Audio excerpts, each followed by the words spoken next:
Tá? Então, voltando para o sistema de ponto flutuante, que é a nossa tentativa de representar os números num computador, ou numa calculadora, ou qualquer dispositivo, né? Muitas vezes chamado simplesmente por máquina.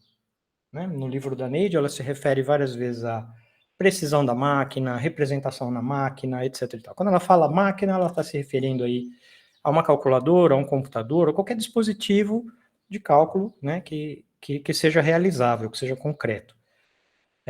Esses números que eu escrevi, esse número que eu escrevi aqui, que é o número π, né, ele é um número pertencente ao sistema de números reais. E como nós vimos, esse número não pode ser representado de maneira finita no computador, porque não cabem todos os algarismos do número lá. E daí vem a ideia de ponto flutuante, da gente colocar limitações nos números que são representados, para que os números possam, né, ser armazenados na memória do computador, que é uma memória finita, que eles possam ser operados pelo processador, né, do dispositivo de cálculo, fazendo adição, subtração, multiplicação, divisão, basicamente, e outras operações também, certo? Então, o sistema de ponto flutuante, ele se baseia na notação científica como forma de representar os números, mas ele impõe algumas restrições, certo? Então, deixa eu apagar isso aqui, que foi só para a gente lembrar o que era a notação científica. Então, num sistema de ponto flutuante normalizado, os números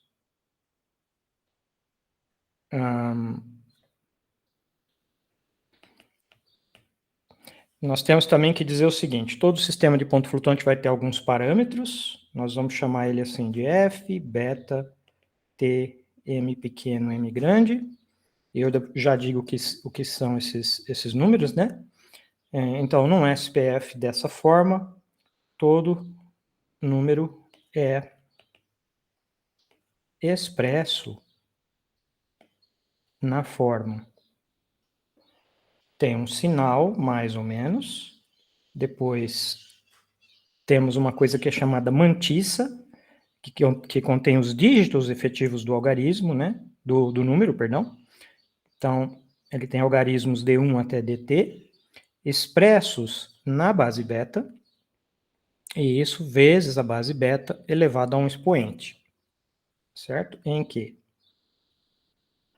como nós vimos na aula anterior, né? D1 até o dt são os símbolos que a gente usa para representar os algarismos. Então, na notação arábica, a gente representaria os algarismos assim, né?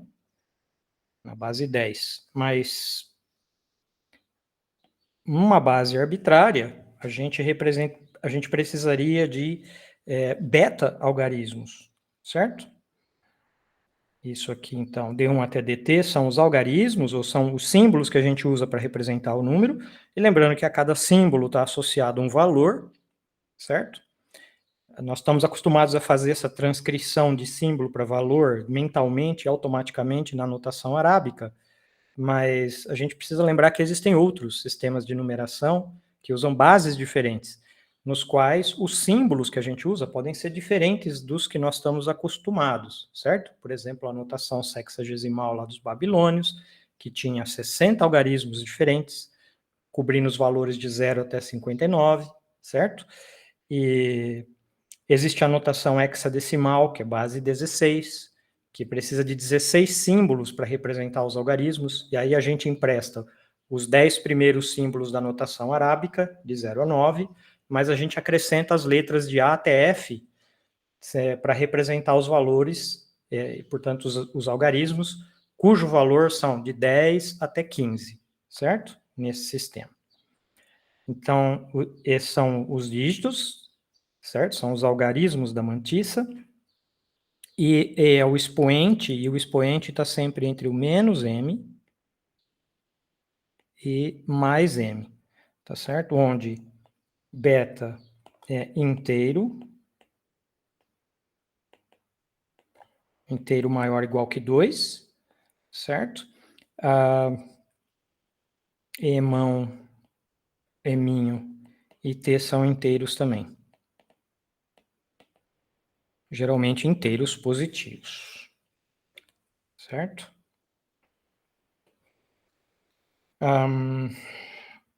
Ok. Então, vamos ver um exemplo. Eu vou colocar aqui um sistema fictício. Tá? Vamos pensar num sistema F igual a F. Esse sistema vai ter base 10. Ele vai ter mantissa... Deixa eu ver quantos dígitos eu preciso aqui. 4. O meu exemplo, só para ver se o meu exemplo vai funcionar bem ou não. Eu acho que eu já dei esse exemplo na aula anterior, mas vamos lá. Isso, 10, 4. Eu não vou especificar aqui ainda. Toda vez que eu não quiser especificar quem são os limites para o expoente, né? Eu vou deixar eles expressos assim, emão e eminho. Fica subentendido que são grandes o bastante para os números que a gente quer representar. Ou melhor, será que deixa eu ver se eu pego já um sistema mais... Só um segundinho, pessoal. Peço desculpas aí. Deixa eu organizar minhas ideias aqui. Tá? Não, vamos pegar um sistema concreto mesmo. Aí eu vou pegar isso mesmo, base 10. Qual foi os expoentes que eu quis colocar aqui? Acho que eu vou botar 2 e 2. Depois, se não for 2 e 2, a gente vê, tá? Se eu pegar o número 12.34, como é que eu devo representar esse número neste sistema aqui? E de novo, eu esqueço uma coisa importante, né? Eu falo da palavra normalizado, mas eu não digo o que significa ser normalizado, tá? Normalizado significa o seguinte: significa que o D1 é sempre diferente de 0 se o número for diferente de 0, tá? O alfa aqui. Se alfa for diferente de 0. Tá? Então, quando o número que eu quero representar não é o número 0, então a mantissa desse número, quer dizer, o primeiro algarismo da mantissa, que é o D1, tem que ser sempre diferente de 0. Tá? E isso é o que significa ser normalizado. Tá bom? Isso é muito importante porque os sistemas todos com os quais a gente opera hoje em dia são todos normalizados. Então, esse número aqui, ele não... Se eu fosse escrever ele assim, né? Esse é o meu alfa, e eu poderia expressá-lo na notação científica, né, como 12.34 vezes 10 elevado a 0. Certo? Mas isso aqui não está normalizado, né? Não está no formato... Nem normalizado ele não está. Ele não está no formato correto para esse nosso sistema F. Né? Então, o que eu devo fazer para escrever esse número da forma correta? Ele vai ter que começar com 0 mais 0 ponto, certo?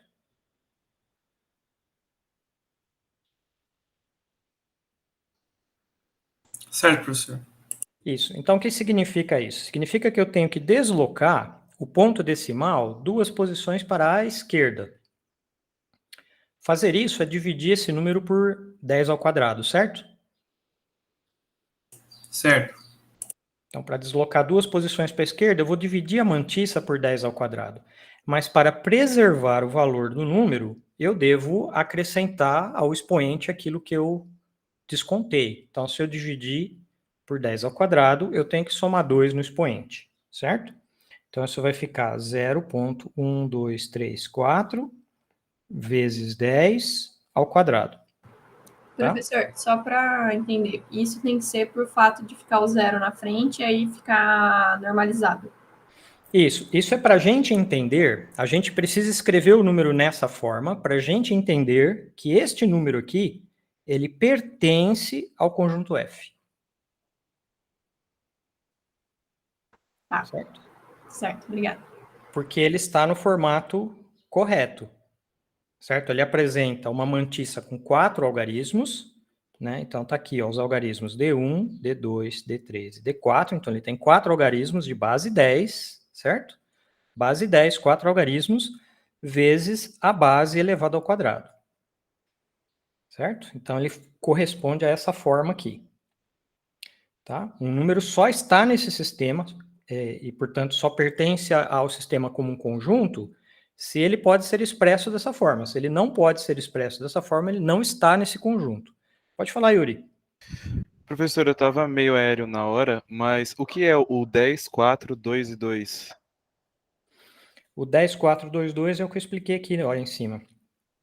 Eles são parâmetros que caracterizam o sistema de ponto flutuante.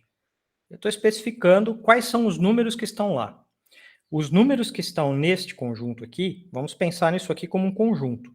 Isso aqui é algum conjunto, ó, é algum subconjunto dos reais.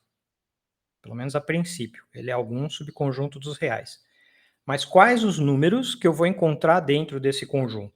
Aqueles números que podem ser escritos dessa forma aqui. Tem que ser escrito dessa forma para estar nesse conjunto, ok? Ok. E aí quais são...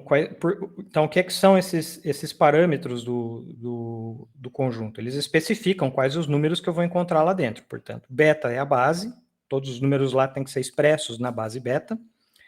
T é o número de algarismos nessa base, certo? É o número de algarismos que eu tenho. M na verdade, menos M é o menor valor para o expoente, e o M grande aqui é o maior valor para o expoente, certo? Então, isso aqui especifica um intervalo no qual o meu expoente deve estar, indo de menos M até mais M grande. Ok? Beleza. Então, isso diz para mim se o número está lá ou se não está lá. Então, eu peguei esse número aqui, 1, 2, 3, 4. 12.34, perdão.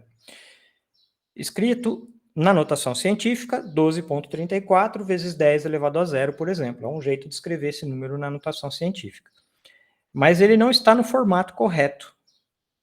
Agora, se eu pegar esta parte do número aqui, dividir por 100 e somar 2 no expoente, que é o que eu fiz aqui, eu ainda tenho o mesmo número, né? É o mesmo número, tudo igual. Só que, como esse número se escreve desse formato aqui, então eu concluo que esse número pertence ao sistema de numeração. Ok? Ok, obrigado. E ele está normalizado.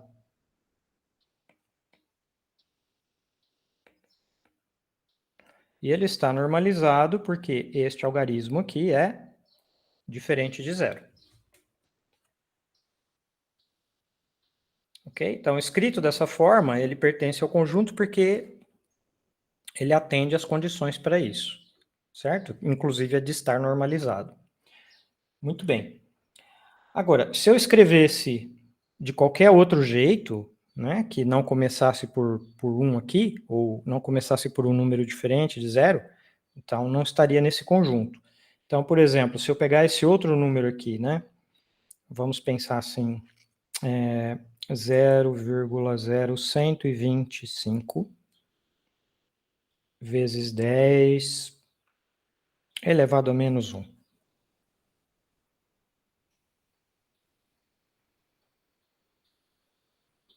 Então, aí a pergunta, esse número está ou não está no conjunto F? Bom, ele não está normalizado, ó. Isso é zero, então não está normalizado.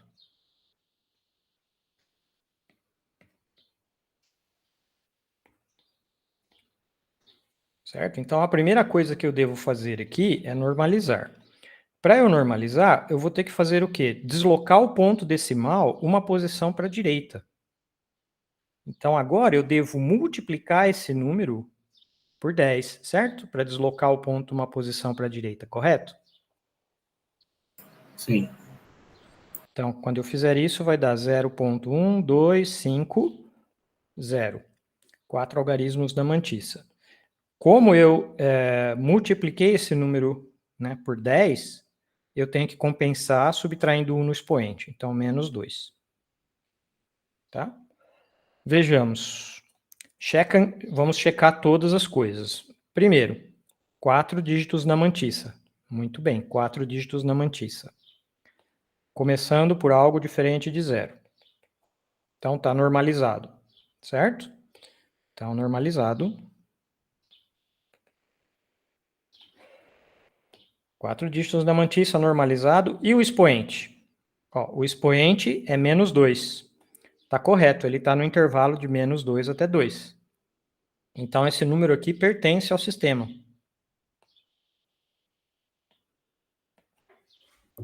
Certo? Esse também pertence ao sistema.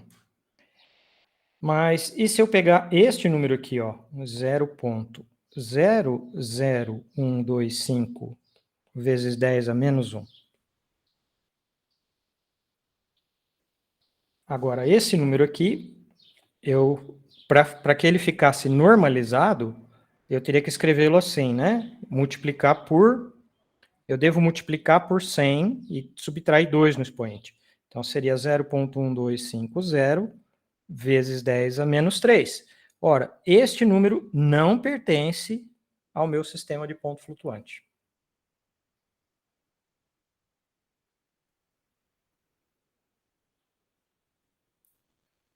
Todo mundo concorda com isso? Tudo bem? E vê por quê? Sim, é por causa do expoente. Por causa do expoente, isso. Isso aqui é o que nós chamamos de condição de underflow. Vou usar a palavra inglesa, né, porque é o que se usa na prática. Underflow. É quando o expoente é menor do que menos m. Tá? Essa condição aqui é uma condição chamada de underflow. Agora, o que acontece com os números quando existe a condição de underflow é uma coisa que depende da linguagem de programação, depende da implementação do sistema de ponto flutuante, tá? Eu acredito que nos computadores usuais que a gente utiliza, não tenho certeza absoluta disso, mas toda vez que ocorre underflow, o número é arredondado para zero. Ok? Automaticamente arredonda-se o número para zero. Quer dizer, esse número aqui ele seria representado como zero num sistema desse tipo, tá bom? Agora, se você não quer esse comportamento, você deseja que quando surja a condição de underflow, você gostaria que o programa fosse interrompido e uma mensagem de erro fosse impressa, aí você tem que especificar isso no momento da compilação, no momento da execução do seu programa, informando o sistema de ponto flutuante que você não quer arredondar underflow para zero. Ok? Da mesma forma, se eu fizesse algo assim, vejamos, um número...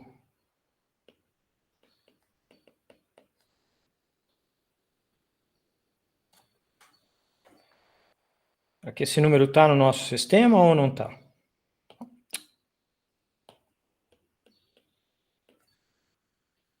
Um, 2, 3, 4 vezes 10 elevado a 1. De novo, ele não está na forma correta. Eu devo dividir esse número aqui por 10 a quarta, certo? Para ele começar com zero.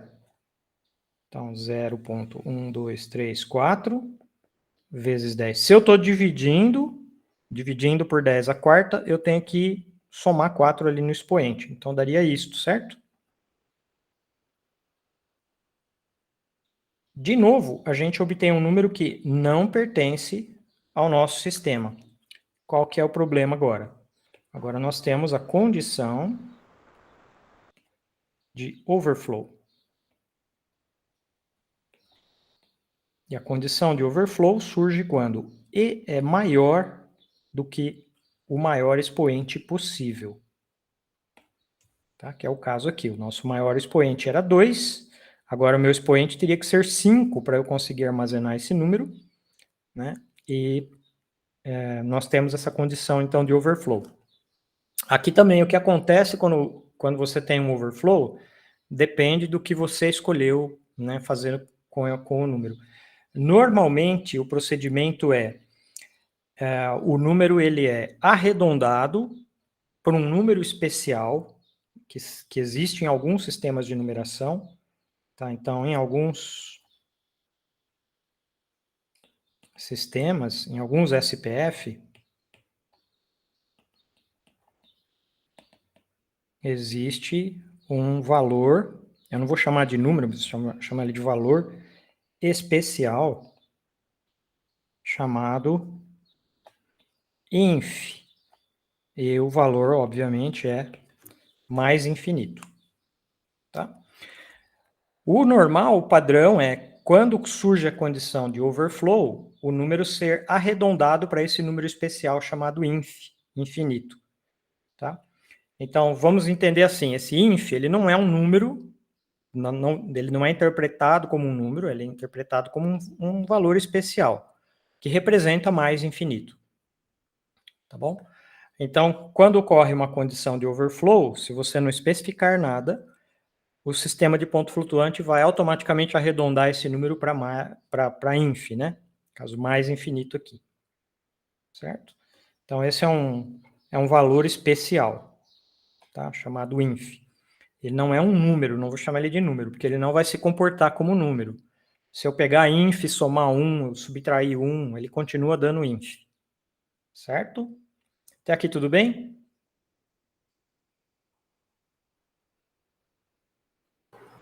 Tudo. Sim. Perfeito. Bom, mas aí surge uma pergunta muito, muito importante. O que acontece quando eu tenho mais algarismos do que cabe no número em ponto flutuante? Então, um exemplo. Nesse mesmo sistema, f igual a f 10, 4, 2, 2, vamos pegar alfa igual a 15 sobre 7. Eu quero representar esse número aqui. Bom, esse número, na notação científica, ele é 2.142.857, etc. Ele vai dar, é um número racional e ele dá uma dízima periódica, porque a representação decimal dele não é finita, certo? Então, por isso que eu vou botar 3 pontinhos aí. Isso na base 10 elevado a 1. Ah, perdão, aqui seria 0. Para que ele fique normalizado, eu vou escrever ele assim, 0.2142857 vezes 10 elevado a 1. 3 pontinhos aqui também.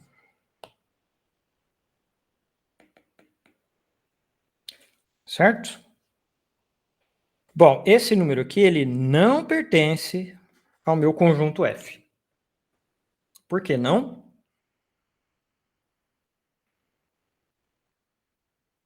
Por causa que a mantícia é maior que 4. Exatamente, porque eu tenho mais algarismos nesse número do que cabe naquilo que o sistema consegue representar, certo? Então, como conjunto, esse número não pertence ao conjunto. Então, o que a gente faz na prática? Na prática, arredonda-se. Arredonda-se alfa para alfa barra que pertence a F. Tá? Mas o que significa arredondar? Isto é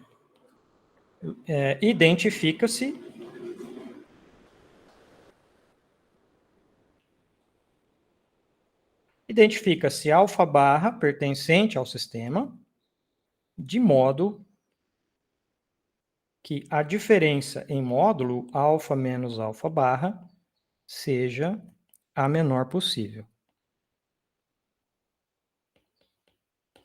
Bom, então vejamos aqui. Eu explico já como é feito esse arredondamento, tem uma regra para fazê-lo, que ajuda, né, na hora de fazer esse arredondamento. Mas o que eu posso dizer é o seguinte, vejamos. Se eu pego alfa menos o número 2.142, tá? Um número com 4 algarismos, certo?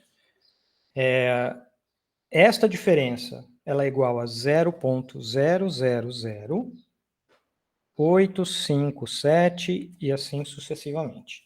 Tá? São infinitos algarismos na diferença, porque o alfa tem infinitos algarismos. Por outro lado, se eu fizer alfa menos 2.143, isto fica 0. Aliás, deixa eu tirar o módulo. Tá? Eu vou tirar o módulo. num primeiro momento, vamos calcular sem o módulo. Tá? Então, essa diferença aqui ficaria negativa. 0,00014,2, etc. Tá?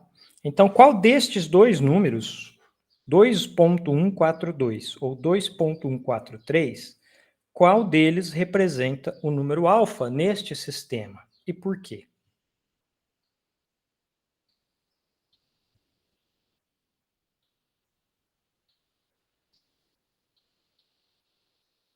E aí, pessoal? O 2143, porque ele tem um erro menor se comparado com o 2142? Exatamente. Esse daqui tem erro menor.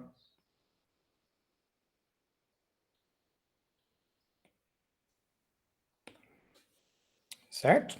E essa diferença aqui é o erro. Mas aqui é muito importante a gente dizer assim, a que erro é esse, né, que eu estou me referindo? Aproveitando que eu estou com a mão na massa, vamos falar aqui de dois tipos de erros, tá? Então, o primeiro tipo de erro é o que nós chamaríamos de erro absoluto. Tá? A definição de erro absoluto é sempre assim, erro sempre se refere a um número exato ou alguma coisa exata e uma coisa aproximada, certo? Então, nós temos, para falar de erro, nós temos que falar, então, de uma quantia alfa exata e um alfa barra aproximação, certo? Então, no erro absoluto, o erro absoluto é simplesmente isso aqui, é simplesmente alfa menos alfa barra. Tá? Isso, em módulo, isso é o erro absoluto. E a definição do que é erro absoluto? É a diferença entre o valor exato e a aproximação em módulo. Beleza? Toda vez que a gente faz essa diferença em módulo, é o que nós chamamos de erro absoluto. Mas tem uma outra medida muito, muito popular e muito útil também, que é chamada erro relativo. O erro relativo é escrito dessa forma: alfa menos alfa barra dividido pelo alfa barra em módulo. Certo? Aqui, claro que se o alfa não é zero, né? Então, desde que o alfa não seja zero, a gente pode fazer essa medida do erro aqui. E por que ela é uma medida interessante? Bom, se você observa o erro absoluto ele não leva em consideração a ordem de grandeza dos números envolvidos. Podem ser dois números muito, muito pequenos, como podem ser dois números muito, muito grandes. E ainda assim o erro absoluto ser o mesmo. Tudo bem? Eu posso pegar dois números muito grandes e subtrair para obter esse erro absoluto, isso dá um certo valor, mas o mesmo valor talvez possa vir de dois números muito, muito pequenos, que subtraídos me dá esse mesmo valor para o erro. Então, ele não leva em consideração a ordem de grandeza, se eu estou comparando dois números muito pequenos ou dois números muito grandes, não faz diferença para o erro absoluto. Mas para o erro relativo faz diferença. O fato de eu dividir pelo módulo de alfa, certo? Significa que o meu erro agora, ele adquire uma interpretação como porcentagem. Porque, olha só, se o alfa barra for igual ao alfa, esse erro relativo vai dar zero, certo? Então, erro relativo igual a zero significa perfeito, né? Por outro lado, o que acontece se o alfa barra for zero e eu calculo o erro relativo? Se o alfa barra for zero, eu tenho o módulo de alfa dividido pelo módulo de alfa, e isso me dá a medida igual a 1, né? Que eu interpreto como porcentagem como 100%. Tá? Então, com isso, normalmente o erro relativo é uma medida que vai de zero, né? Normalmente ela vai de 0 até 1, né? E ela representa 0% de erro ou 100% de erro. Certo? É possível mais de 100% de erro, claro que é. Se você subtrair um alfa barra muito, muito maior do que o alfa, né, em módulo, O erro pode ficar maior ainda do que 100%, mas normalmente a gente não se preocupa com isso, certo? A gente sempre gostaria de trabalhar com erro. Quando a gente trabalha com erro, a gente quer considerar erros sempre pequenos e cada vez menores, ou pelo menos erros que fiquem dentro de alguma faixa razoável, né, durante o processo de cálculo. Beleza, gente? Tudo tranquilo, professor. Ok, maravilha. Então, como que a gente faz para arredondar um número, né? Tem uma regra para o arredondamento. Então, eu vou dar para vocês aqui a regra, uma regra que está no livro da Neide, e depois eu vou deixar como exercício para vocês a tarefa de encontrar uma justificativa de por que essa regra funciona, tá bom? Mas ela é uma regra prática que a gente pode usar no dia a dia. Então, regra para o arredondamento.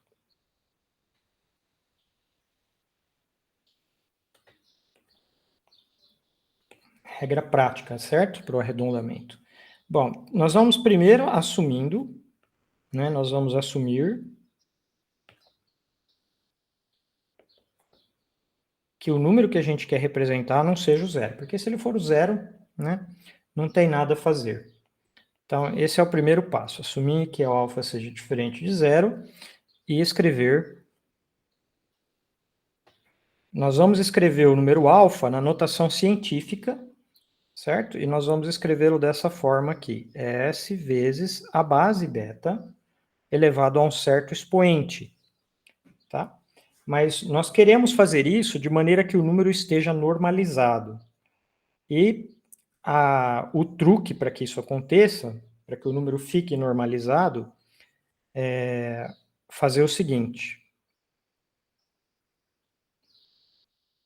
É fazer com que esse S, que é a mantissa, seja um número entre beta menos 1 vezes 1 menos meio de beta menos t, menor ou igual que S, menor ou igual a 1 menos 1 meio de beta menos t.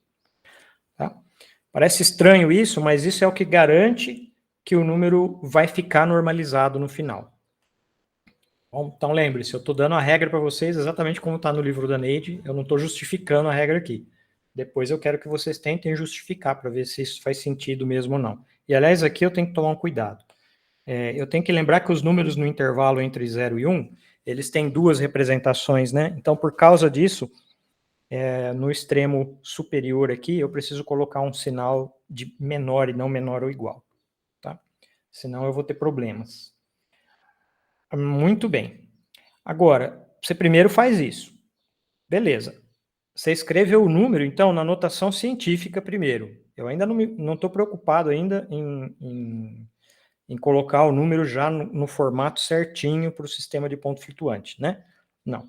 Primeiro eu escrevo na notação científica desse jeito que está aqui.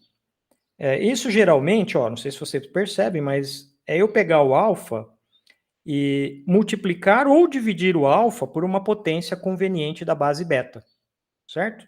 Esse primeiro passo envolve fazer isso. Você pega uma potência conveniente da base beta, multiplica o seu número. Então, se a potência for positiva, está multiplicando. Se a potência for negativa, você está dividindo. Certo? Mas fazendo isso, você consegue colocar essa parte S do número nesse intervalo que está aqui. Tá bom? Já eu dou uma outra interpretação disso para vocês verem como isso realmente parece fazer sentido. Tá? Bom, então, se o E for maior que o M, ocorre overflow. Certo? Eu não vou dizer o que fazer no caso de ocorrer overflow. Normalmente, a gente vai interpretar o número como infinito, certo? Ou parar, né, caso o seu programa, ou você deseje que o programa pare quando tiver um overflow. Tá? Porque se ocorrer overflow, significa o alfa não pode ser representado. Não é possível representar aquele número nesse sistema, certo? Mas você pode querer, talvez, interpretar esse número como mais infinito, certo? Então, lembrando que esse é o padrão. Se você não disser nada, overflow vira infinito. Se o E for menor que o menos M, então ocorre underflow.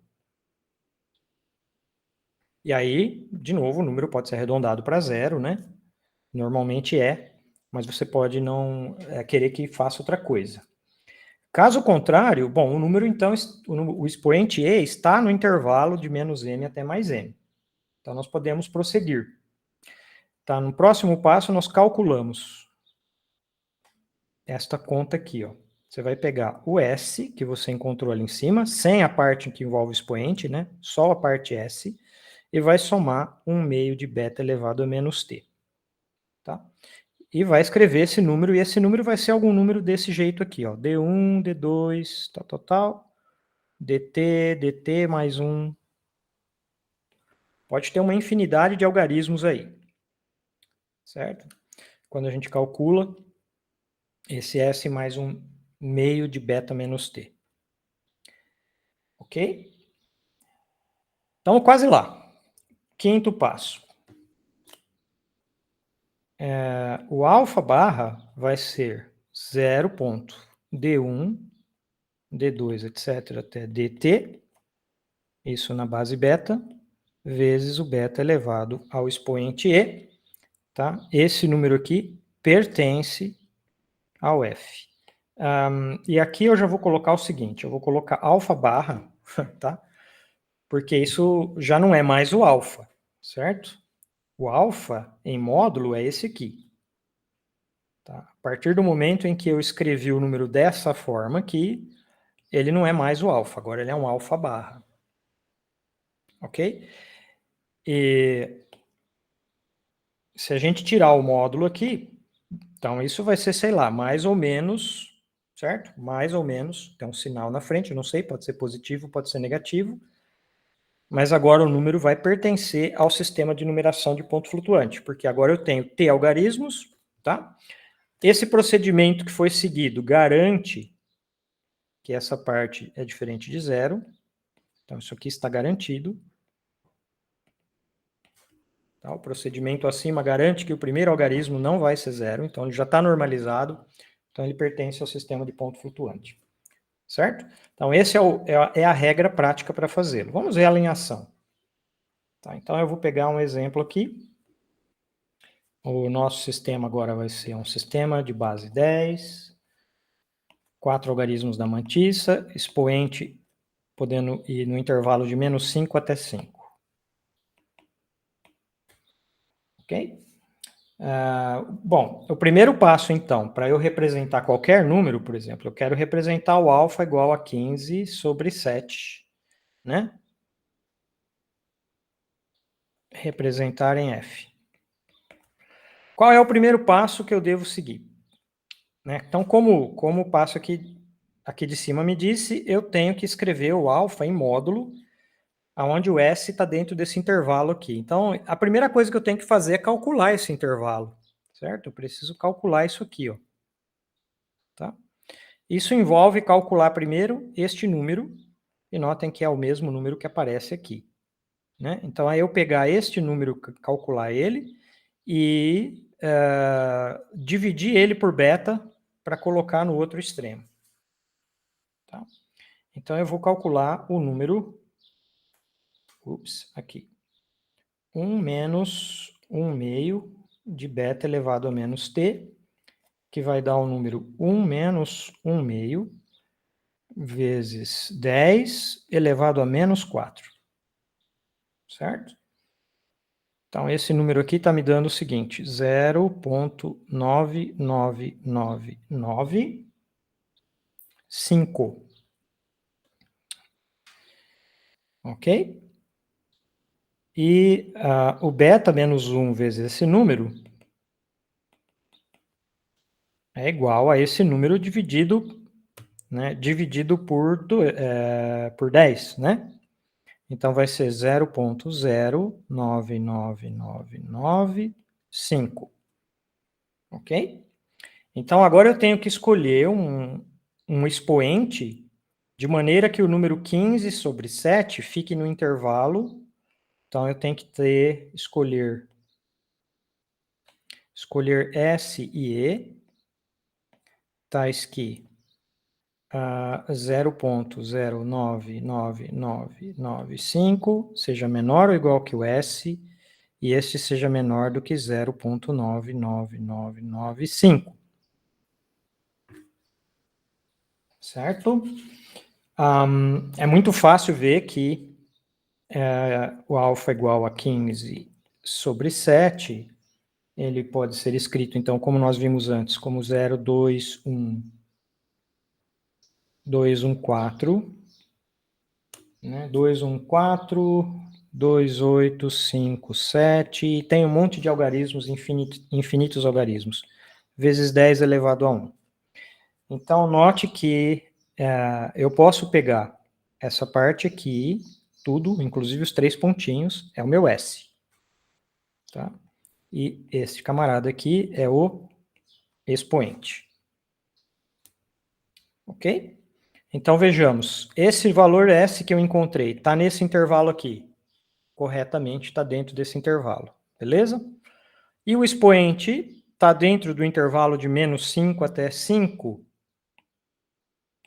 Está dentro do intervalo. Então, este número aqui pode ser representado. Tá bom? Ele ainda não é o representante, ele não é o alfa barra ainda. Ok, o que eu tenho que fazer em seguida? O próximo passo é eu pegar e calcular S mais 1 meio de beta menos T. Então, é eu pegar 0,2142857, 3 pontinhos, né? Que é o 15 sobre 7. E somar meio vezes 10 a menos 4. Então, isso aqui é o mesmo que 0,212142857. Se eu errar algum algarismo, vocês me gritem aí, por favor, tá? De vez em quando são muitos zeros, muitos noves, né? 0, 0, 0, 0. Que é isso? Tem 4 zeros seguido de um 5. Certo? Isso aqui vai dar, então, como resultado, 0,21. 4, 3, 3, 5, 7, etc. Tá? Portanto, o meu alfa barra tem que ser o número 0,2143 vezes 10 elevado a 1. Tá? Então, esse é o representante que está mais próximo, e vocês podem ver que ele é realmente o mesmo que eu escolhi antes. Certo? Olha aqui, ó. 2,143 é 0,2143 vezes 10 elevado a 1. Certo? Então, esse procedimento, ele me garantiu que o resultado no final me dá o representante mais próximo, certo? Dentro do SPF. Ok? Tá bom. Agora vai ficar para vocês, então, investigar por que isso daqui dá certo. Mas deixa eu só dar fazer uma observação importante aqui, que quando eu somei 5 nessa posição que está aqui, ó, vejam o que vai acontecer. Se o número que está nesta posição for um número menor do que 5, então o resultado de eu somar 5 pode dar no máximo 9, certo? O que significa que o número que vem antes, ou os números que vêm antes, melhor dizendo, não vão mudar, certo? Então, se o número que tiver nessa posição for menor do que 5, estritamente menor do que 5, né, não muda o que vem antes. Mas se o número que aparece nessa posição for 5 ou mais, os números que vêm antes podem mudar. Eu digo os números porque pode haver um efeito cascata, certo? Quando eu somo aqui e vai 1 nessa posição para anterior, dependendo do número que tiver na anterior, pode ser que eu tenha que somar 1 no anterior, no anterior, no anterior, e aí vai propagando toda a vida para cima, certo? A forma como o S e o E foram escolhidos impede que você tenha uma coisa catastrófica, que seria vai 1 aqui para a posição de unidades, certo? Isso não acontece se o seu S estiver nesse intervalo que foi especificado aqui. Tá? Esse intervalo está aí para garantir que o número vai ficar normalizado ainda no final. Tá bom? Mas o que está acontecendo de um ponto de vista prático é isso. Você vai naquele primeiro algarismo, certo? Esse daqui é o primeiro algarismo que vai ser descartado, é o 8. Certo? Ele vai ser o primeiro algarismo que a gente vai descartar. Se ele for maior ou igual que 5, você tem que somar 1 no anterior. E propagar os menos, né, os 1 se for necessário. Certo? E isso vai dar para você o representante. Se for menor do que 5, então você simplesmente trunca o número e esquece, né, os algarismos dali para frente. Tá certo, pessoal? Professor, no caso desse exemplo, a gente já sabia mais ou menos que S a gente ia tomar, mas Isso. se caso não fosse o caso, né? Como é que a gente poderia fazer? Mas é como eu falei, você vai pôr o número de maneira que ele seja 0 ponto alguma coisa, certo? Você vai escrever o número começando com 0 ponto alguma coisa. O primeiro algarismo não pode ser 0. Certo? Certo. Aí você vai olhar o primeiro algarismo que vai ser descartado. A posição desse algarismo, qual é? É na posição t mais 1. Certo? Isso aqui seria a posição t mais 1. É a primeira posição que vai ser descartada. Se o número que tem lá é menor do que 5, você simplesmente descarta dali para frente todos os algarismos. Fica só com os que vieram antes. Se o número que tiver ali for maior ou igual a 5, você soma 1 no anterior. Tá certo? É isso que essa regra aqui está dizendo para a gente. Tá? Muito bem. Agora, tendo dito isso, eu vou dizer o seguinte para vocês. Esse assunto de arredondamento é extremamente complexo. Tá? Parece simples, eu dei uma regra de arredondamento aqui, mas ela não é a única regra que existe. Tem um monte de outras regras de arredondamento. E essa é a mais comum, essa que eu dei aqui. Mas muitas outras podem ser utilizadas também. Arredondar para o mais próximo de 0, arredondar para o negativo, arredondar para o par mais próximo. Tem N. Eu acho que eu deixei um link na página do nosso AVA para uma página que discute arredondamento e os tipos de arredondamento diferentes que existem. Tá bom? Esse daqui que a gente ensina para vocês, que é o que está no livro da Neide, também é o mais comum. E é o que costuma funcionar, especialmente quando a base beta é 2. E aí eu tenho uma palavra de advertência importante. Que o arredondamento, o resultado do arredondamento, o resultado em decimal de um arredondamento em base, por exemplo, diferente de 10, sei lá, por exemplo, beta igual a 2, pode ser diferente do que seria esperado. O que eu estou querendo dizer com isso? Olha, imaginem que todo esse processo que eu fiz aqui tenha sido feito com um número em base 2. Eu não tenho um exemplo assim para tirar do chapéu agora de imediato para dar para vocês, tá? Mas apenas para entender o que acontece. Olha, a gente precisa ter em mente uma coisa. Uma coisa é olhar para o número representado na base 10. Tá? Pensa num valor. Em vez de pensar no número, pensa no valor do número. Tá?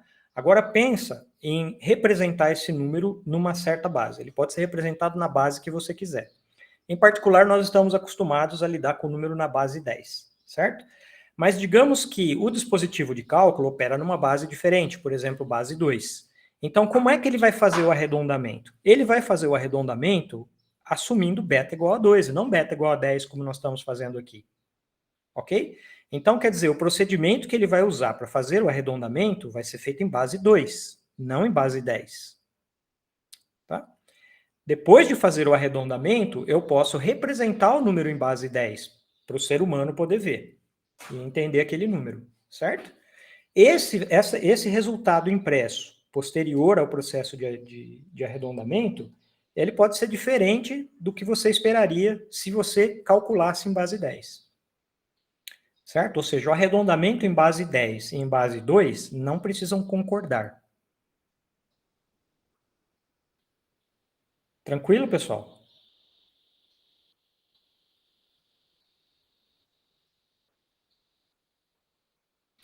Eu acho que assim, tem uma pista que eu posso dar para vocês que aponta nessa direção, se vocês estão ligados. Lembra que na aula passada eu dei um número que em base 10 ele era um número finito, mas em base 2 ele era uma dízima periódica. O que significa isso? Que em base 10, aquele número é corretamente representado, eu não preciso arredondar ele, certo? Mas quando eu tento representar aquele número em base 2, ele vira uma dízima periódica, e aí eu sou obrigado a arredondar o número.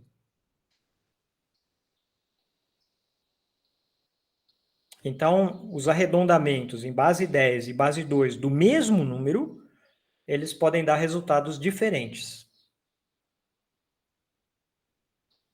Beleza? Vocês entenderam o que eu quis dizer, né? Uhum. Muito bem. Ok, então podemos tocar o barco para frente.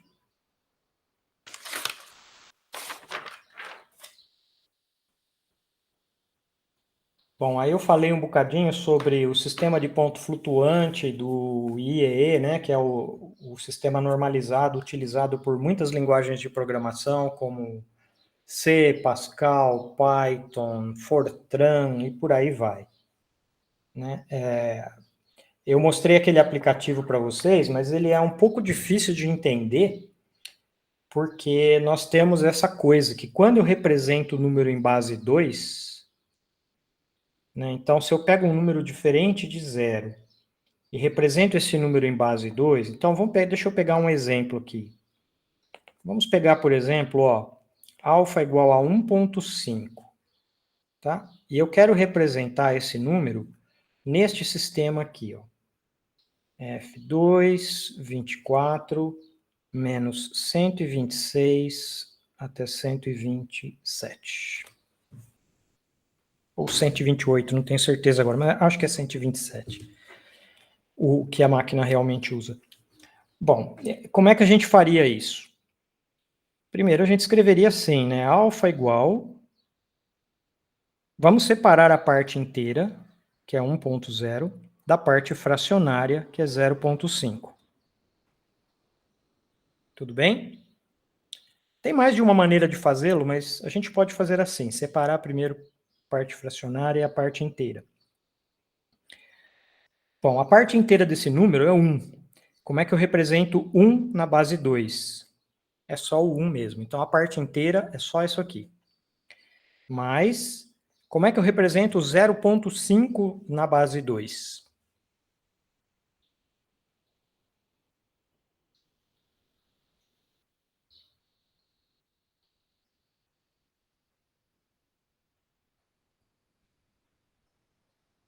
E aí, pessoal?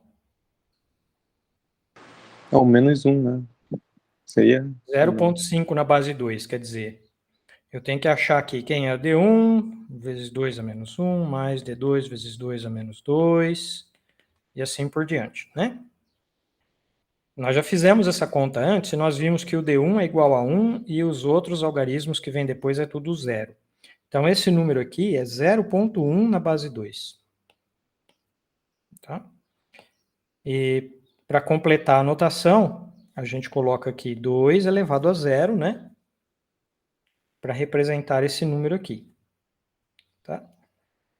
Que daria para escrever, então, dessa forma, 1.1 na base 2 vezes 2 elevado a 0. Certo? Que eu também posso escrever como 0.11 na base 2. E aqui eu vou botar um monte de zero na frente. Tá? Porque são as demais posições que cabem na memória, mas elas são todas iguais a 0. Vezes 2, vejamos, o que eu fiz? Eu dividi por 2, então eu tenho que somar 1 no expoente, é 2 elevado a 1. tá? Então, vejamos aqui. Isso aqui está diferente de 0, está diferente de 0. Todos os algarismos são zeros ou uns, está na base 2, beleza. O expoente está no intervalo entre menos 126 a mais 127. Então, esse número aqui pertence. Tá? Esse número aqui, ele pertence ao sistema de numeração. Quer dizer, esse número que está aí, ele é representado exatamente no nosso sistema de numeração. É este sistema que eu escolhi aqui. Tá? Então, eu tenho uma representação exata dele. Ok? Bom, agora acontece que se este sistema que está aqui for o IEEE 754 de precisão simples, tá? O que é realmente armazenado? O que vai ser armazenado na memória? Note o seguinte, que todos os números diferentes de 0 vão começar com esse número aqui, vão começar com 1. Certo? Se o número for diferente de 0, esse algarismo aqui ele é sempre 1. Então, os engenheiros que projetaram esse sistema pensavam assim, olha, se esse algarismo é sempre 1, por que eu tenho que guardar ele? Faz sentido, não faz?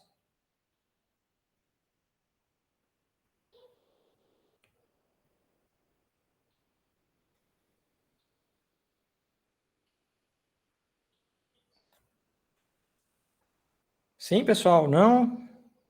É sim, né? Vai poupar espaço na memória. Ok.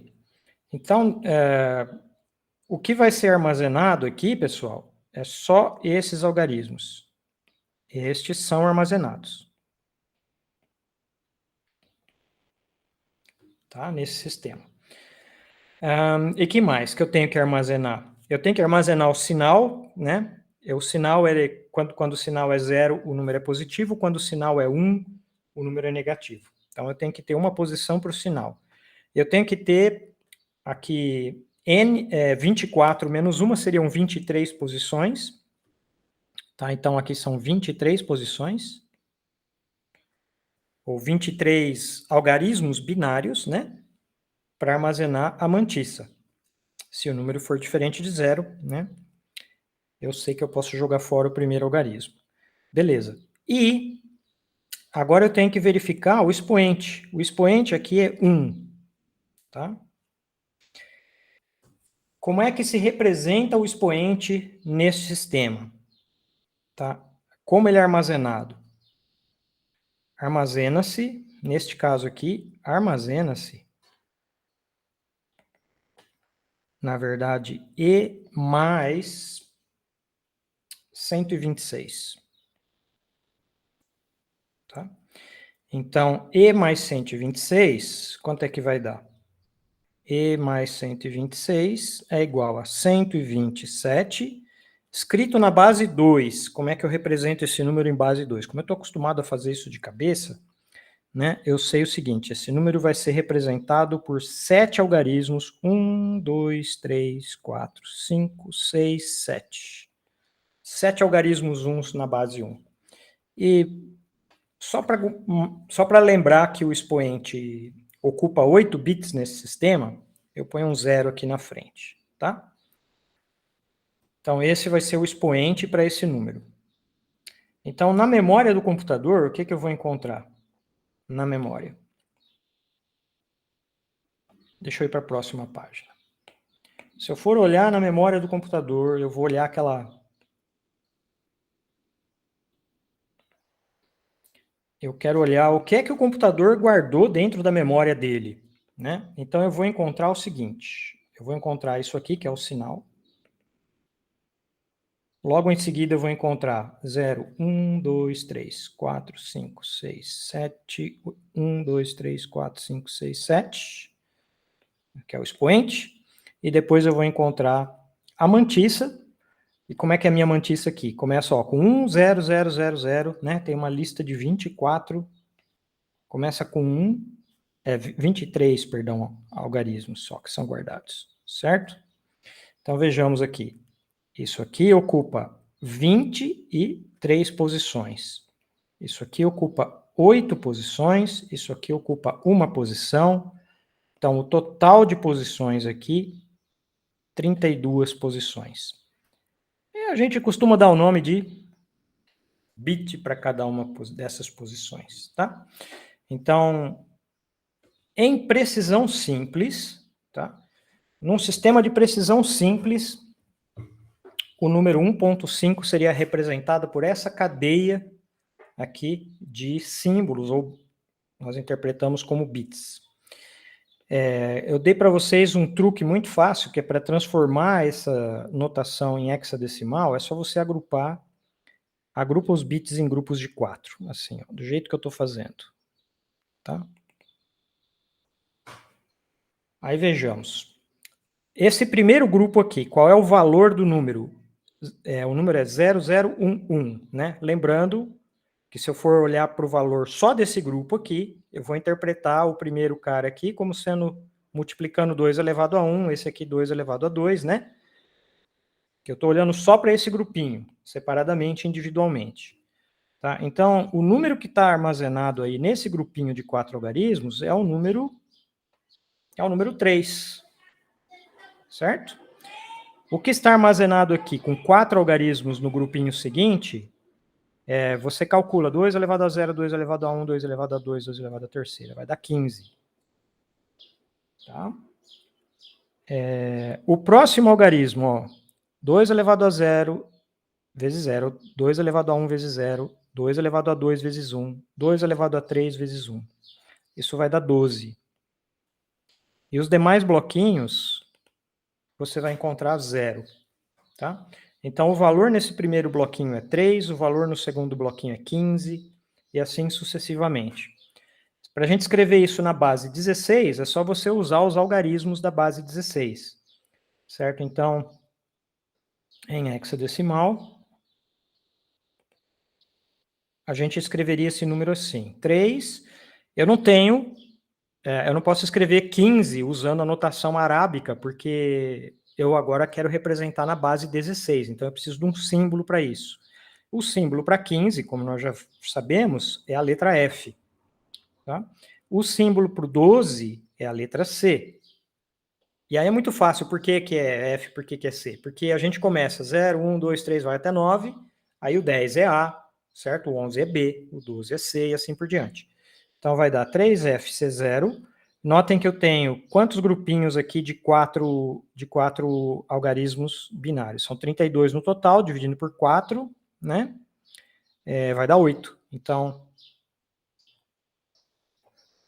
este número aqui, escrito na base 16, ele é o que eu encontraria dentro da memória do computador. Tá? Representando o número 1.5.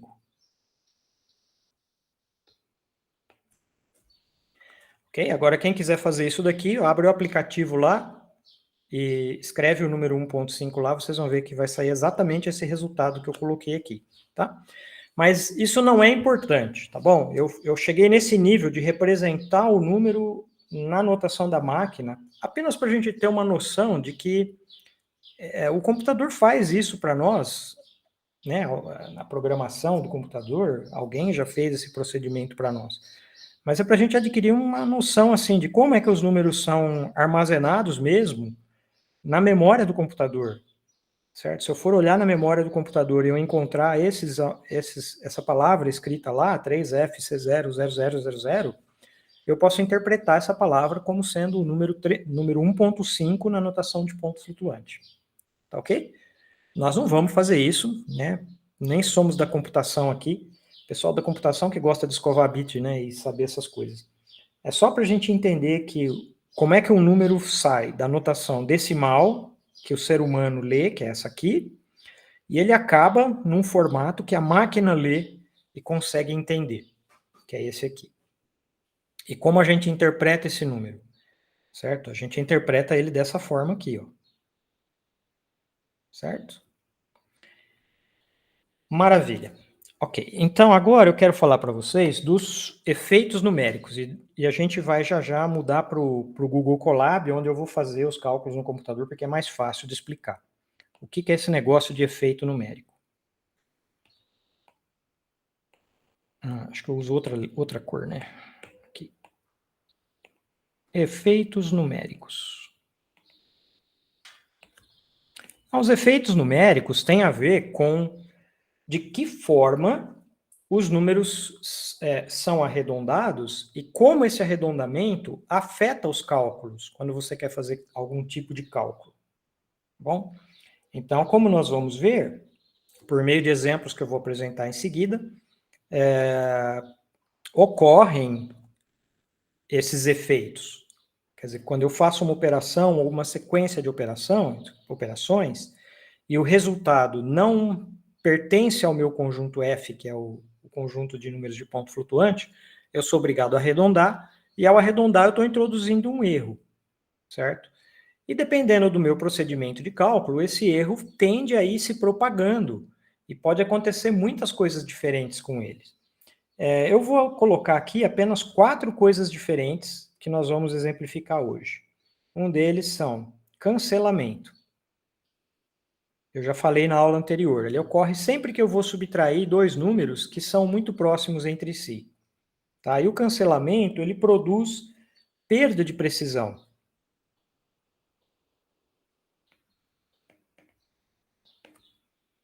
Quer dizer, algarismos que eu poderia ter na mantissa do meu número se transformaram em zeros. É isso que aconteceu. Tá? Então, eu teria algarismos diferentes de zero na mantissa, mas por causa de erro de cancelamento, no lugar surgem zeros. Então, eu perdi aqueles algarismos. Tá? É isso que se chama erro de cancelamento. Daqui a pouco eu vou exemplificá-lo para ficar mais claro. Um segundo tipo de erro é o de propagação. Propagação do erro. Esse tem a ver com um procedimento mais longo de cálculo, em que um erro que acontece em determinada etapa do processo, ele estraga completamente o resultado no final. Okay? Então, um exemplo típico de uma situação de propagação de erro é assim, imagine que você está calculando uma soma bem longa, então essa soma tem muitos termos, certo? E como que a gente calcula uma soma muito longa? A gente pega o primeiro, soma com o segundo, pega o resultado, soma com o terceiro, e vai fazendo assim, certo? Nessa ordem. A gente calcula a soma desse jeito. É assim que normalmente ela seria calculada dentro do computador, né? Exceto se você disser em contrário. Então, imagine que uma dessas somas parciais que você calculou, né, lá numa determinada etapa da somatória, produziu um valor que é muito grande em relação ao valor final que teria que dar. Então, de repente, sei lá, no meio dessa somatória, uma das somas parciais deu 1 bilhão.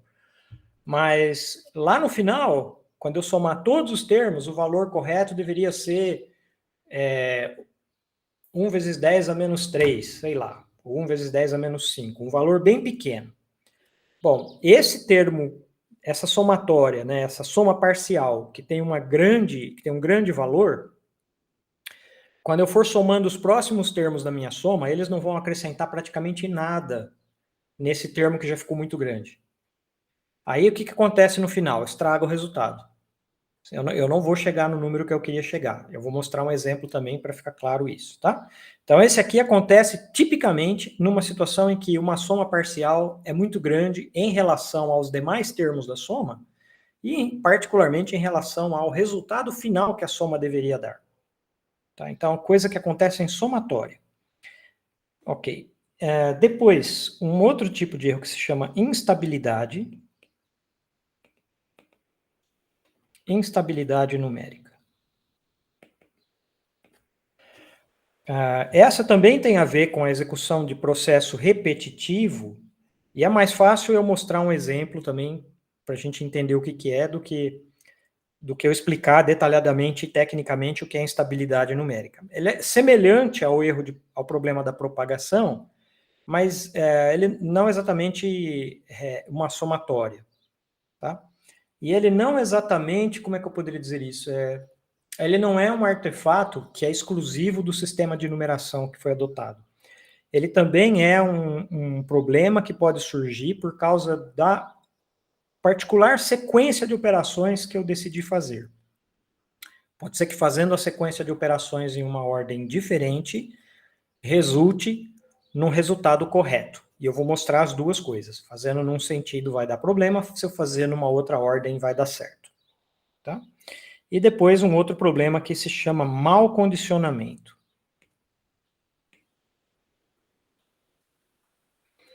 Esse daqui tem a ver com a sensibilidade do resultado final com relação aos dados que foram apresentados. Quer dizer, quando eu digito os dados no meu programa de cálculo, no procedimento de cálculo, imagine que eu faça pequenas perturbações nesses dados de entrada. Observo no resultado final uma grande variação. Isso é mau condicionamento.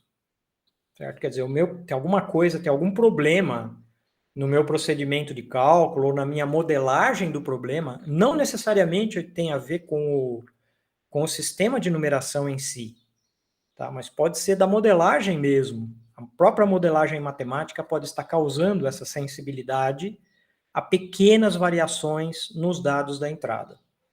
Isso é um problema muito sério, porque se eu tenho um procedimento de cálculo e ele está mal condicionado, eu não posso confiar no resultado que vai sair, porque se eu fizer pequenas perturbações nos dados da entrada, o meu resultado final vai variar completamente. Então, eu não vou saber qual resultado é o certo. Ok? Essas pequenas variações nos dados de entrada, elas correspondem, na prática, a situações de inexatidão nas medidas. Eu fui no laboratório, fiz um experimento e medi alguma coisa. Eu só posso medir dentro de uma faixa de tolerância que o meu dispositivo de medida me permite. Mas pode ser que essa faixa de tolerância seja grande o bastante para causar uma grande variação no resultado final. Então, uma pequena diferencinha na unidade, na medição que eu fizer, talvez ainda esteja dentro do grau de precisão que a máquina permite, mas no final causa uma grande variação no resultado. Mau condicionamento. Tá? Ok, então vamos mudar agora para outra janela lá, na qual nós vamos fazer um experimento no computador para vermos esses problemas surgindo. Tudo bem, pessoal, até aqui? Tudo bem, professor. Ok, então vamos lá.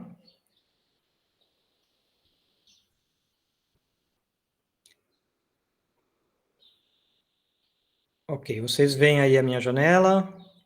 Tá dando uma mensagem de erro aí, mas não é nada não tem importância. Aqui eu fui desconectado porque eu deixei a minha planilha parada durante muito tempo. Então, está conectando, iniciando. Beleza, conectado, podemos começar. Eu vou começar carregando aqui algumas coisas que eu vou precisar para explicar esses erros para vocês, usando o próprio computador para isso. Particularmente, eu vou usar um pacote do Python, não precisam se preocupar com esse pacote, tá bom? Nós não vamos utilizá-lo normalmente, só se vocês quiserem fazê-lo. Mas tem um pacote que se chama decimal, e aqui eu vou importar todas as funções desse pacote decimal para dentro do meu programa Python, tá? E por que eu vou fazer isso? Porque esse pacote, ele nos permite calcular com um sistema de ponto flutuante de base 10 e cujo tamanho da mantissa é variável. Você diz quantos algarismos você quer na mantissa. Tá? Então, ou seja, ele representa o nosso sistema de base 10, né, que um ser humano consegue interpretar. Ele faz isso para a gente. Então, esse pacote decimal, ele eu não sei qual a utilidade prática no dia a dia dele, a não ser a utilidade, obviamente, didática, de você fazer as contas em base 10 em vez de base 2. Tá bom? Mas, sei lá, pode ser que ele tenha utilidade prática e eu não sei. Eu vou precisar também de uma função que calcula o fatorial, isso é fácil de programar. Eu acredito que vocês devem ter feito, isso aqui é um exercício de programação, um dos primeiros que a gente faz quando aprende a programar, calcular um fatorial. A gente usa uma função recursiva para isso. Não é a forma mais eficiente de fazê-lo, mas por que não? Tá? Então, para nós aqui é suficiente. Então, eu quero o fatorial do número n, é assim que a gente calcula. Tá bom? Muito bem. Então, vamos falar primeiro do erro de cancelamento. Todos conseguem ler aqui essa parte? Sim, professor, tá bem nítido. O código também está nítido, limpo, dá para ver? Tá, tudo ok. Ok, maravilha. Então, olha só, o erro de cancelamento, como eu falei, ele surge quando a gente vai fazer uma subtração entre dois valores que estão muito próximos. Aqui eu vou pegar, a título de exemplo, num sistema de numeração de base 10, com 4 algarismos na mantissa, não vamos nos preocupar com os expoentes, não interessam para nós. Eu vou calcular essa diferença, raiz quadrada de 9876 e raiz quadrada de 9875. É o mesmo que está no livro da Neide, tá? Só que aqui eu vou fazer, em vez de fazer no livro, eu vou fazer ele realmente no computador para a gente ver o que acontece, tá? Eu estou dando um comando aqui, a primeira coisa é, eu estou estabelecendo por este comando que está aqui, eu estou estabelecendo que eu quero trabalhar com 4 dígitos na mantissa. Esse pacote decimal entende dessa forma. Eu não sei se eu executei esse primeiro bloco, deixa eu executar isso aqui, é importante executar, senão eu não vou ter essa função. Beleza, executei. Ok, agora eu vou executar esse bloco aqui. Então, o que eu vou fazer? Primeiro, eu vou dizer que eu quero trabalhar com 4 algarismos decimais. Depois, eu vou calcular aqui a raiz quadrada do primeiro número e vou guardar na variável A. A raiz quadrada do próximo número, vou guardar na variável B. Vou fazer a diferença e guardar na variável C. E depois eu vou imprimir o resultado de uma forma bonitinha, tá bom? Então, não se preocupem com essa linguagem complicada aqui, é a forma que eu encontrei para formatar o resultado de uma maneira que seja legível para nós, seres humanos. Tá? Então, eu vou executar isso aqui. E vamos ver o que acontece. Então, ele calculou o A nesse sistema, e vejam, deu 0,9938 vezes 10 ao quadrado. Então, esse aqui é o representante, esse número que está aqui é o representante no sistema de ponto flutuante normalizado, que eu escolhi aqui, que é esse aqui de cima, para o número raiz quadrada de 9.876. Perfeito. Agora faz a mesma coisa para o B, né? Que é 9875, vai dar isso aqui. Subtrai um do outro. Uma dúvida. A função decimal, ela transforma o número de acordo com a que a gente quer, né? O F de 10, 4, MM, né? Certo? É isso. O decimal, ele está... essa função decimal, ela faz parte do pacote decimal. E o que ela vai fazer, ela vai converter este número que está aqui dentro, do parêntese, ela vai converter para este sistema aqui. E vai encontrar o representante lá. Então, ela já vai fazer o arredondamento. Aí ele aplica a raiz quadrada nele e convertido.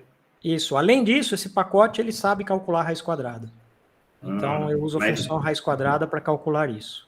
Tá? Então, aqui o que está escrito aqui, interpretando nesse pacote, é a raiz quadrada de 9.876. Neste sistema aqui. Tá bom? Que eu pensei que teria que fazer o contrário. Primeiro extrair raiz quadrada, depois passar para decimal. Mas aí ele faz para decimal e depois automático. Isso neste pacote aqui, pacote decimal, ele tem essa função, então a gente pode usá-la. Tá bom? Muito bem, então vocês perceberam aqui. Aí a gente faz a diferença. E aqui é muito interessante observar que quando a gente vai fazer a diferença de dois números num sistema de ponto flutuante normalizado, a primeira coisa que o computador precisa fazer, ele vai precisar igualar os expoentes dos dois números que estão sendo operados. Ok? Para eu poder fazer a conta de adição, eu tenho que igualar os expoentes e pôr um número embaixo do outro, como a gente faria se a gente estivesse fazendo com lápis e papel. Vocês entenderam isso?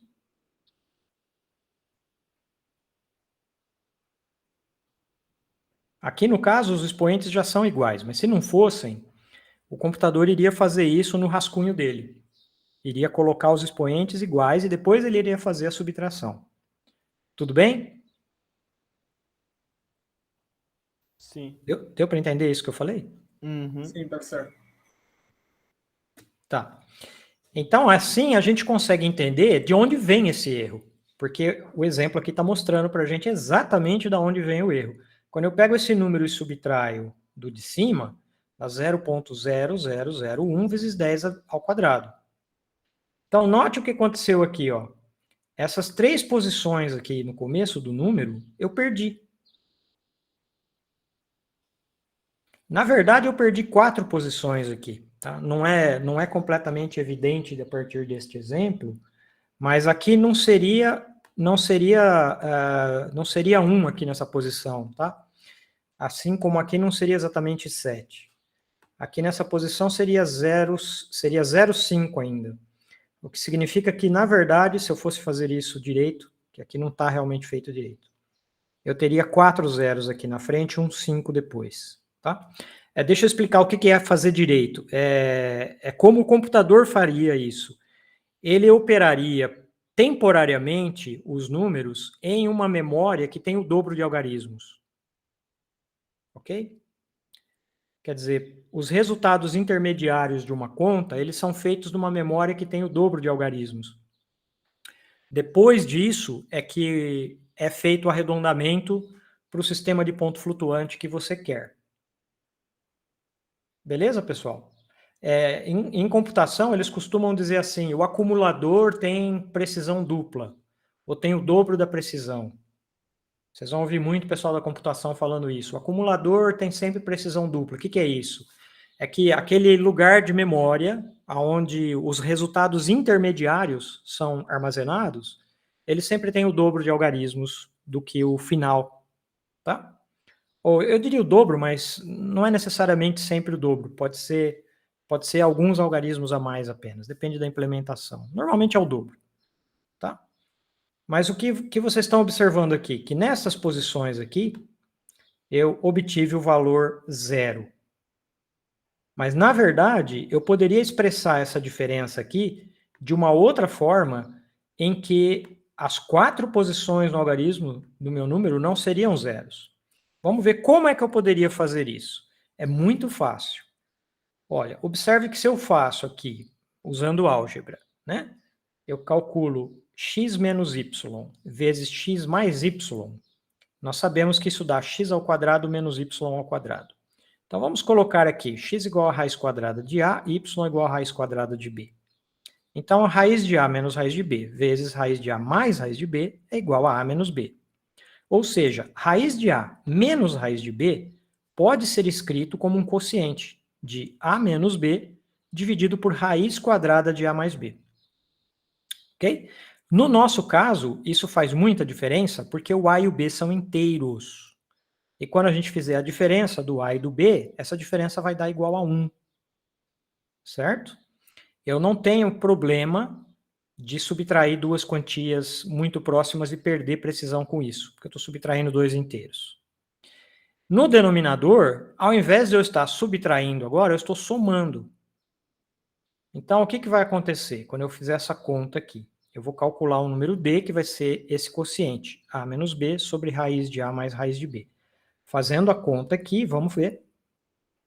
O a e o b eu já calculei no exemplo ali em cima, então é só a gente executar.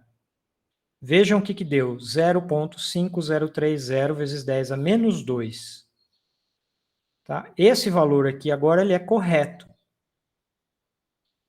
Na verdade, aqui o último algarismo eu acho que seria 1, inclusive. Ainda também não está correto. Isso é um artefato da minha forma de representar os números aqui. Tá? Se a gente for fazer isso direito, eu acho que aqui seria... Cadê? Aqui tá. Onde foi que eu fiz isso na mão? Exatamente. Aqui deveria ser um 1, na verdade, tá? Então, assumam assim, que a conta aqui, usando o pacote decimal, não foi muito bem feita. Porque eu não sei usar direito o pacote decimal, tá bom? Esse é o problema. Eu não sei usar direito esse pacote, então, por isso que o resultado aqui não deu exatamente o que eu esperava, que o correto seria aparecer 1 aqui nessa posição, tá? Mas é para a gente entender que esses algarismos aqui, fazendo a conta daquele jeito que está ali, eles teriam sido perdidos, né? Certo? Porque aqui eu estaria representando o número como 0,001 vezes 10 ao quadrado, com 3 zeros, e aqui eu tenho mais algarismos diferentes de zero. Tá? Então, o que aconteceu com esses algarismos diferentes de zero no cálculo anterior? Eles se perderam. E por que eles se perderam? Porque eu subtraí 2 números que estavam muito próximos. Todo mundo entendeu isso? Então, o problema é a subtração. A soma é de boa, hein? Tipo, né? A gente E a jogou soma- o problema da subtração para uma subtração de inteiros e uma soma, né? Na verdade, Então, a subtração e a soma é a mesma coisa. Você somar com o oposto do outro número. Mas aí quando somou raiz quadrada de A e raiz quadrada de B, ele entendeu melhor. Ah, sim, porque aí são os dois positivos. Mas se fosse somar um número positivo com um negativo, daria o mesmo problema. Então não é correto dizer assim, é subtração. É somar um número com o oposto de um muito pequeno. Certo? É subtração. Vocês entenderam o que eu quis dizer? Entendi. Tá? De novo, aquelas coisas que é mais fácil escrever do que explicar. Beleza, vamos ver a coisa da propagação do erro agora. Tá? Ó, eu gostaria aqui... vamos calcular isso aqui. O que eu quero calcular? Não, na verdade, deixa eu consertar aqui, pessoal. O que eu quero calcular não é isso aqui, não. Vamos calcular esse número aqui, ó, exponencial.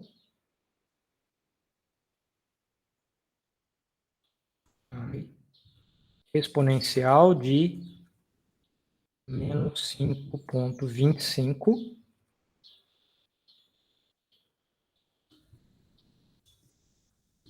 Calculando para isso uma soma de uma série, né, truncada. Isso. O mais correto é isso que a gente quer fazer. Tá? Então eu quero calcular exponencial de menos 5,25. Para isso eu vou usar... Eita, o que aconteceu aqui? Desculpa aí, eu acho que eu esqueci $1 em algum lugar. O que aconteceu? Faltou $1 aqui.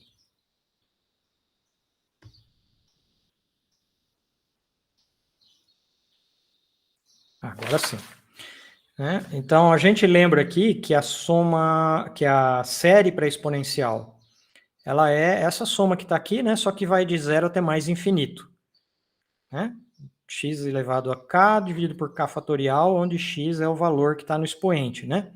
Então, isso é a série para o elevado a x. Aqui eu vou calcular os primeiros, ó, de 0 a 24, eu vou calcular os primeiros 25 termos para esta série.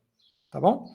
Então, vamos fazer esse cálculo e vamos guardar todos esses termos aqui, antes de fazer a soma, vamos calcular termo a termo e guardar numa lista, nessa lista T aqui. Tá? Então, no próximo bloco eu vou calcular, a gente pode ver aqui que eu estou usando esse recurso aqui da linguagem Python, né? Eu não sei se vocês já utilizaram isso ou não. O professor ensinou essa construção aqui para vocês ou não? Em Python. Eu não lembro de ter visto, professor. Eu já explico ela, tá bom? Vamos ver primeiro essa linha. Bom, primeira coisa, nessa linha aqui, ó, eu estou especificando que eu quero trabalhar com 5 algarismos agora, certo? Tem 5 algarismos da Mantis. Aqui eu vou pôr no lugar da variável x, eu vou guardar o valor decimal menos 5,25. Tá? Agora aqui eu vou criar uma lista. Eu quero criar uma lista onde cada termo da lista seja x elevado a k dividido pelo fatorial de k. Como é que a gente faz isso? Usando essa sintaxe aqui no Python. Tá? Você abre a lista usando colchete, você põe a fórmula que você quer, que vai descrever os elementos nessa lista, dependendo de alguma variável, no caso aqui depende de k, e em seguida você diz um intervalo para o k. Ok? Todo mundo entendeu? Entendi, professor. Então, quando a gente executar esse bloco aqui, a gente vai ter essa lista T contendo os termos. E aqui estão eles, ó. Tá? Então, aqui é o x elevado a 0 sobre 0 fatorial, x elevado a 1 sobre 1 fatorial, x elevado ao quadrado sobre 2 fatorial e assim por diante. Tá? Então, devem ter 25 termos aqui nessa lista. Bom, beleza. Vamos fazer agora o seguinte. Agora nós vamos calcular a soma. Quando a gente tem uma lista de números, como é que a gente calcula a soma? A gente pode usar um programinha como esse aqui. A gente começa criando uma variável que vai conter as somas parciais. Vamos chamar de S. E ela vai começar com o valor 0. Ok? Depois a gente faz um laço com um for para uma variável i, percorrendo o intervalo. E aqui, no caso, o intervalo para mim vai ser o comprimento da lista. Então, quantos termos eu tenho na minha lista? No caso aqui são 25, certo? Então, o i vai de 0 até 24. Beleza, o que nós vamos fazer? Só vamos simplesmente somar termo a termo, né? Então, eu vou pegar na variável S e vou somar a ela o iésimo termo da minha lista. Certo? E a cada termo que eu for somando, eu vou imprimir o valor da soma parcial. É isso que esse comando vai fazer. Tá? Então, eu vou imprimir o texto S, abre colchetes, o valor da variável I, fecha colchetes, igual o valor da soma parcial.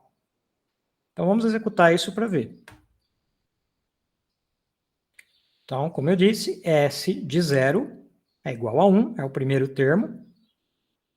S de 1 vai ser o primeiro termo mais o segundo termo da lista, deu menos 4,25. O S2 vai ser a soma dos 3 primeiros termos da lista. Vocês podem conferir a lista que ela está aqui, né? Se forem somando, vai dando esses valores aqui. Certo? Aonde eu tenho que ter em mente o seguinte, após cada operação de adição dessa que eu fizer, depois de cada uma dessas operações, é feito um arredondamento no sistema decimal que eu estou usando. Tá bom? Então, fez... Aqui já aconteceu... Nessa etapa aqui não tem arredondamento ainda, porque eu só peguei o primeiro valor da lista. Mas aqui eu já fiz uma operação de adição e aqui já foi introduzido um erro de arredondamento. Tá? E daqui para frente, esse erro só vai se amplificando, certo? Ok, percebam que vai acontecendo assim, olha, menos 4,25, 9, menos 14, 17, menos 16, 12. Dá para ver que em módulo esses valores estão ficando grandes, certo? Todo mundo percebe isso? Aqui, ó, em módulo, os primeiros valores da minha soma parcial ficam grandes. Todo mundo acompanhando, todo mundo vendo isso? Não deu para ver, professor. Que isso é bem evidente, né, nesses valores que estão impressos. Mas vocês notem que depois de um certo instante, os valores começam a diminuir em módulo. E começam a ficar pequenos. Tá? Mas dá para perceber que, ó, vão começando a surgir zeros depois da vírgula. Olha só. Vocês estão vendo o cancelamento acontecendo aqui? Esses zeros que estão aparecendo aqui são perda de precisão. Tá? Tá acontecendo perda de precisão. E o que vai sendo acrescentado em cada termo é algo muito, muito pequeno, quase nada, e não muda o valor. E essa última soma, o que ela representa?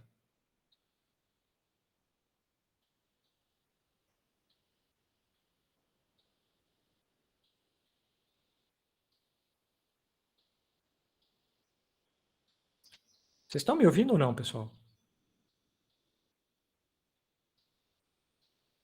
Sim, professor. Então, estou perguntando para vocês, o que é o S de 24? É a série no termo, até o termo 24. É a série até o termo 24, que é o que vai aproximar para mim esse valor, o e elevado a menos 5,25. Certo? É o que eu queria que fizesse isso. Só que esse valor está errado. E esse valor que saiu aqui no final, ó, pega uma calculadora e veja, convença-se, usando outro dispositivo de cálculo, de que esse valor está errado. Aqui na calculadora deu 5,24 vezes 10 a menos 3. Exatamente. Olha, totalmente diferente desse valor aqui, certo? Certo. Sim, aham. Então, vocês estão vendo? O que aconteceu aqui é um exemplo do que nós chamamos de propagação do erro. Tá? Por quê? Aconteceu que os números aqui, nas somas parciais, ficaram muito grandes, e a partir desse momento em que eles ficaram muito grandes, houve a introdução de um erro muito grande na somatória, e esse erro não foi cancelado à medida que o processo de cálculo avançou. Certo? O erro permaneceu. Quer dizer, os próximos termos que eu fui somando, eles eram muito menores do que o erro que já surgiu na soma. Então, esse erro dominou completamente o valor. Certo? Dominou totalmente o valor da soma e estragou o resultado final, completamente estragado. Tá? Perceberam isso, gente? Sim. Sim, professor. Aham. Ok. Como que a gente pode contornar esse problema? Bom, obviamente que aqui o problema surge porque os números são grandes e porque eu estou subtraindo coisas envolvendo números muito próximos, tá? Ou no final, estou somando ou subtraindo coisa muito pequena. Então, o que nós podemos fazer ao invés? Em vez de calcular direto e elevado a menos 5,25, nós vamos calcular e elevado a 5,25, positivo aqui. E depois nós vamos pegar a recíproca. Tá? Então, vamos fazer isso, repetindo então o cálculo. Agora eu só vou mudar o valor do x para 5,25 e eu vou calcular de novo a lista de valores. Tá? Eu não vou imprimir a lista inteira dessa vez, eu vou guardar ela na variável u, e não vou imprimir porque ela vai ser uma lista igual à lista t, só com os sinais todos positivos. Tá? Então, não vou imprimir aqui na tela para a gente ver, só vou executar direto. E agora eu vou fazer o processo que soma os termos nessa lista, como a gente fez para de cima, e vou guardar na variável r. Tá? Então, aqui a gente pode ver, ó, os valores vão crescendo, né? Vão ficando cada vez maiores, no final até os termos que eu vou somando não causam nenhuma mudança, porque eles ficaram muito pequenos. Mas, vamos agora comparar o resultado S, que é o que eu calculei antes, com a recíproca do valor R, que é esse aqui. E vamos ver o que acontece. Então, vamos executar esse bloco aqui, onde ele vai imprimir os dois valores, o anterior e o valor que eu obtive agora. Então, olha aqui, o anterior é esse, que estava errado, e agora esse outro valor aqui que eu posso identificar como sendo correto. Ou pelo menos assim, mais correto, certo? Está mais preciso, mais próximo do valor que deveria dar. Certo, pessoal? Ok, professor, certo. Perfeito. Então, vou fazer só mais um, não vai dar para eu falar do erro de mau condicionamento hoje, mas não tem importância. Eu vou deixar para falar de mau condicionamento quando ele for relevante, que vai ser quando a gente estiver discutindo o sistema linear.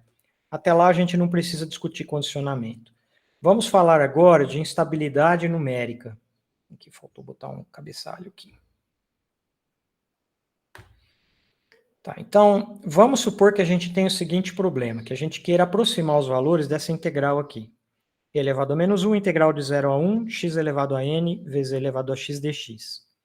Tá? É uma integral cujo valor exato é muito difícil de ser calculado. Mas, se você fizer uma integração por partes aqui, muito fácil, integrar por partes, você descobre que o valor da integral para um determinado expoente n no x, ele se relaciona por meio dessa fórmula aqui com valores anteriores. Ou seja, o valor de I de n, que é o valor dessa integral para um certo número n, ele vai ser sempre 1 menos n vezes o I de n menos 1. Quer dizer, é o valor anterior multiplicado por n, subtraído de 1.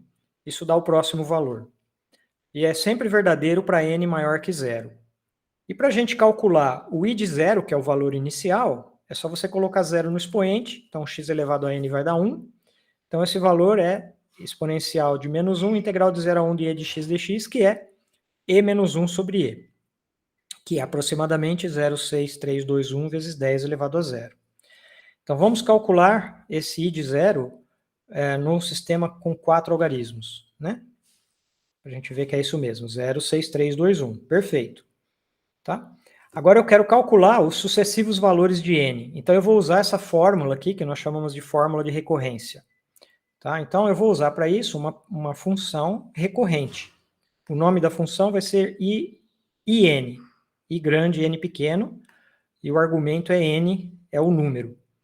Bom, quando esse meu número for menor do que 1, por exemplo 0, eu vou devolver o valor que eu calculei antes, que é o i0. Caso contrário, eu vou pegar e chamar a própria função com n menos 1, o resultado vai ser multiplicado por n subtraído do 1. Isso vai ser o resultado do in. Ou seja, eu programei exatamente essa fórmula que está aqui, tá? É ela mesma, programada, usando a linguagem Python. Todo mundo entendeu isso aqui? Tá tranquilo? Mexer com coisas recursivas, eu sei que pode dar um nó na cabeça, então vamos com calma, né? Mas vocês podem ver que o que está escrito aqui, em termos de programa, é a tradução literal dessa fórmula que está aqui em cima. Com a condição de parada, inclusive. Certo? Tudo bem, pessoal?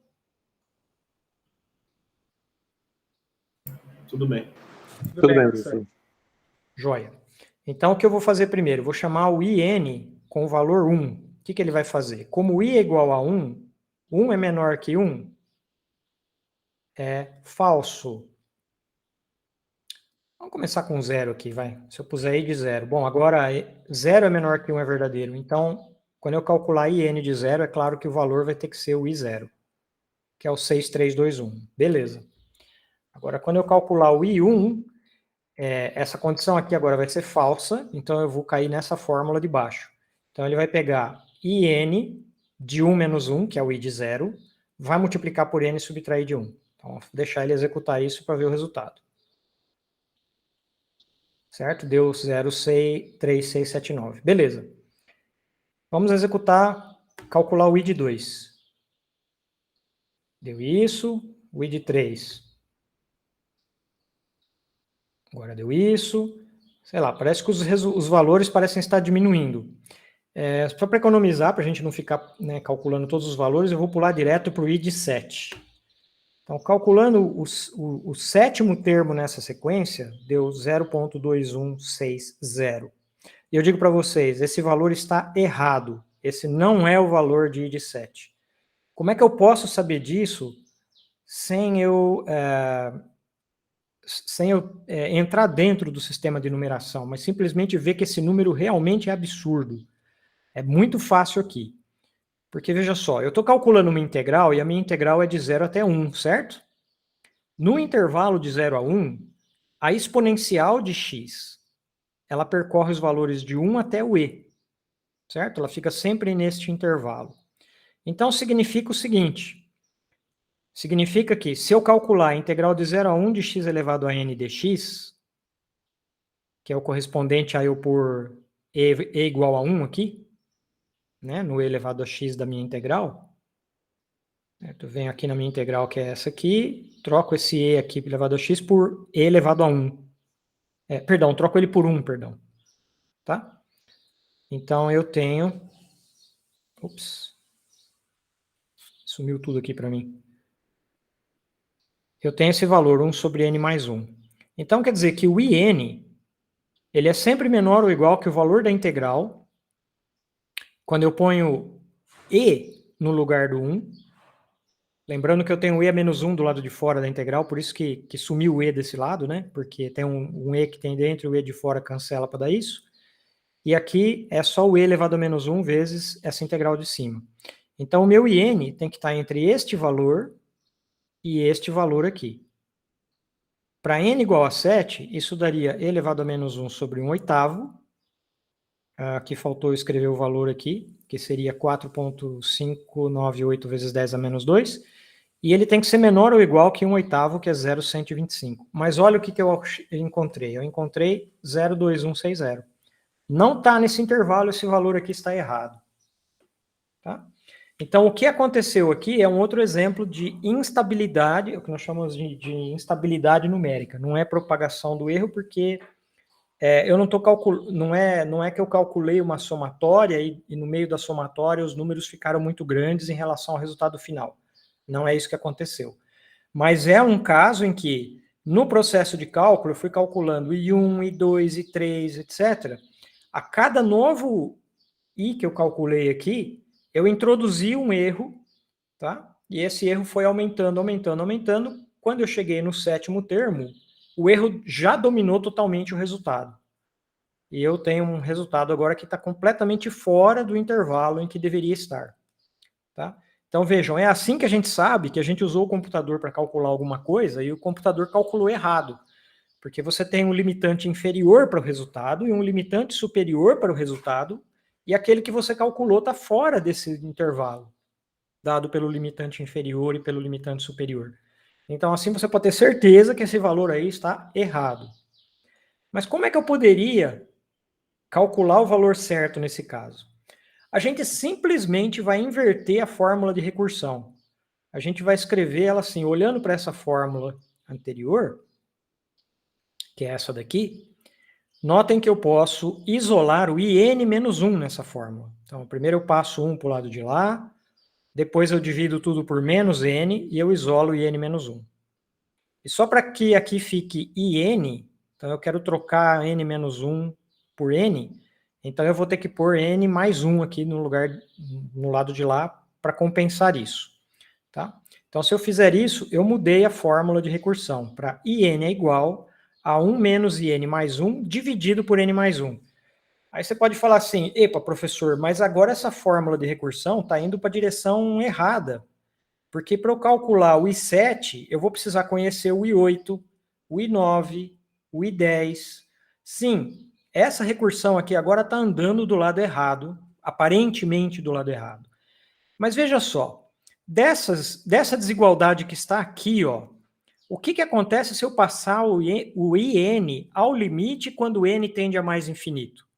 Vejam, pelo teorema do confronto, aqui está indo para zero, aqui também está indo para zero, então o IN tem que ir para zero também, pelo confronto. Então eu sei que o limite do IN tem que tender a zero quando o N vai para mais infinito. Portanto, para um determinado valor de N que eu puser aqui, eu posso aproximar o valor do IN por zero. Certo? Vai ser uma boa aproximação, se o N for suficientemente grande. Eu não sei qual é o valor que é suficientemente grande aqui. Então, eu vou fazer um experimento. Vamos dizer o seguinte, eu vou começar do I20. E eu vou adotar para o I20 um valor zero. E vamos ver o que acontece. Então, aqui eu programei nessa célula, eu mudei o nome da função, ela está se chamando JN, é a mesma, vai calcular a mesma coisa, só que essa aqui está indo na direção contrária, quer dizer, essa é a implementação desta fórmula aqui. Para n maior ou igual que 20, retorna o valor zero, e para os n menor do que 20, usa a fórmula de recursão aqui. Tá? Então, se eu calcular o J, obviamente, se eu calculo o J de 20 aqui, ele vai me dar zero. Só que eu tenho que calcular esse de cima primeiro. Tá, agora sim. O computador ainda não sabia o que era JN. Dá o zero, claro. Então, vamos calcular o 19. Quando eu for calcular para N19, essa condição vai ser falsa. Né? 19 não é maior que 20, então ele vai vir para essa fórmula que está aqui, onde ele vai somar 1 no 19 para dar 20. Então, ele vai calcular o J de 20, que eu sei que é zero, subtrair 1, então vai dar 1, divide por 20, então é o número que deve dar a conta aqui, 1 sobre 20 no sistema de ponto flutuante atual, que é 0,05, tá certo. Vamos calcular o J de 18. Ainda deu 0,05. Parece que nada está acontecendo, né? Mas lá pelas tantas, ó, a gente observa alguma coisa acontecendo, está mudando. Vamos pular direto agora para o J7 e ver o que acontece. Então, usando essa recorrência, que vai no sentido errado, entre aspas, eu usei ela e eu calculei, deu 0,1124.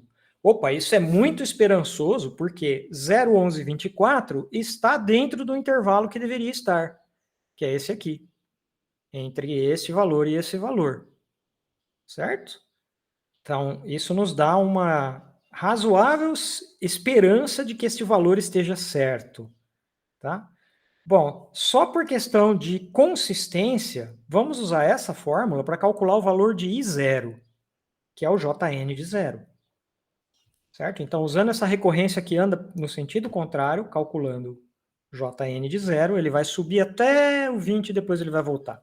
Olha só, deu 0,6321, que é o valor correto. Tá?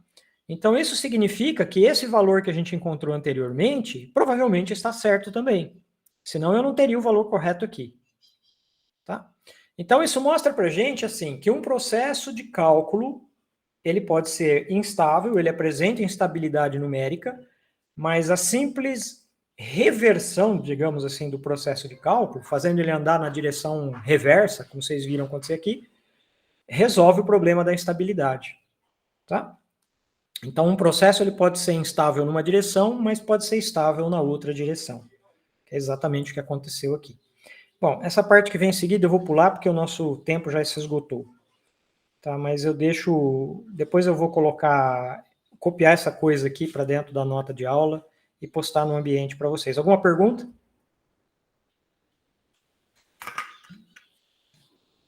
Professor, por que que geralmente quando a gente inverte, a gente obtém o sucesso? Qual é a diferença que está fazendo realmente? Essa pergunta é muito difícil de responder assim objetivamente, né? O que está acontecendo é que simplesmente nesse outro sentido, os números estão operando de forma assim mais favorável. Os erros não estão sendo muito grandes. Eles não estão crescendo e dominando o processo totalmente. Para eu poder entender por que isso está acontecendo, eu teria que fazer a análise numérica do procedimento. Tá bom? Mas isso é algo que foge ao escopo daqui da nossa disciplina. Certo? Tudo bem, Para eu poder obrigado. entender realmente. No livro da Neide, tá, ela faz uma análise numérica desse processo que vai, o anterior, que é um instável. Tá? Ela faz essa análise aqui. E como é que ela faz a análise? Ela pensa assim, que a cada vez que você calcula o IN, um certo epsilon é somado. Okay? Um epsilon fixo é somado. Não é verdade que seja fixo o erro em cada passo, mas ela assume que seja o mesmo erro e fixo para ter uma ideia da ordem de grandeza desse erro. E com essa análise, ela verifica que o erro no final é um múltiplo desse epsilon. Portanto, quanto maior o n, quanto mais passos você fizer no procedimento, o erro vai estar multiplicado por n, então ele vai estar maior. Então é claro que em um determinado momento, n vezes epsilon pode ser muito, muito grande em relação ao resultado final, e isso destrói o resultado final, que é exatamente o que a gente observou acontecendo aqui. Tá bom? Ok, Mas obrigado. isso realmente só uma análise numérica criteriosa poderia dizer, e a análise numérica é fora do escopo dessa disciplina. Beleza? Mais alguém?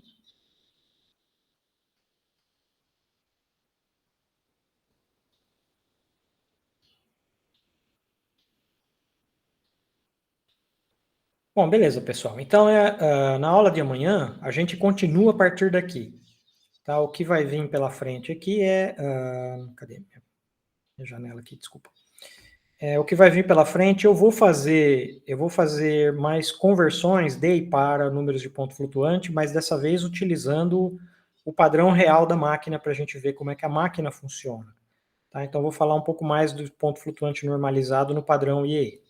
E vamos fazer mais experiências e vamos ver mais coisas que dão problema e como a gente pode fazer para contornar o problema. Beleza? Beleza, professor. Combinado, então. Beleza, professor.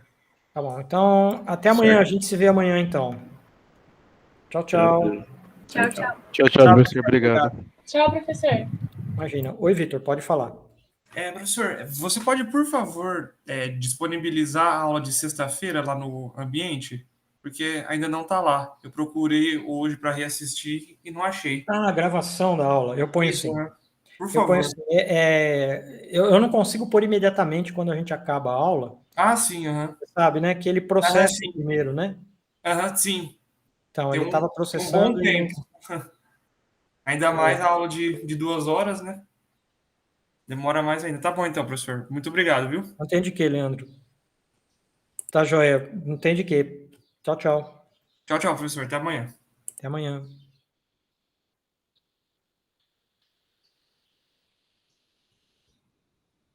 Tchau, tchau.